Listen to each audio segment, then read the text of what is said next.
بەڵێ دیارە ئەو هەڵبژارنە ئێمە لە قەزای ڕواندز کە قەڵای سەوزی یەکێتی نیشتیمانی کوردستانە ئامادەکاری تەواو کرایە کە خەڵکی خۆمان بچیتە سەر سندوقی دەنگدان و گرنگجەکەی لە چدایە کە خەڵک بچیتە سەر سندوقی دەنگدان و دەنگ بدات. طبعاً بە تایبەتیش بە لیستەکەی یەکێتی نیشتیمانی کوردستان 222 لەبەرەوەی یەکێتی لە ڕابردووەوە بناغەیەکی دانایە بۆ بەرەو پێشبردننی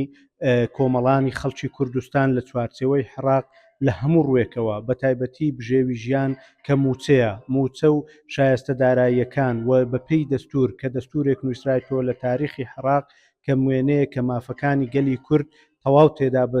دەستەبەر کرایە ئەوەش بە هیممەتی سەرۆکی کۆچکردومان سەرۆک مامجەلال کە ئەو بناغەی دانا ئێستاش یەکێتی کە مەشقەڵەکەی لە دەستی سەرۆک باڤێڵە ئەتوانین بەرەو پێش ببین قۆناغەکان و ملەتی کورد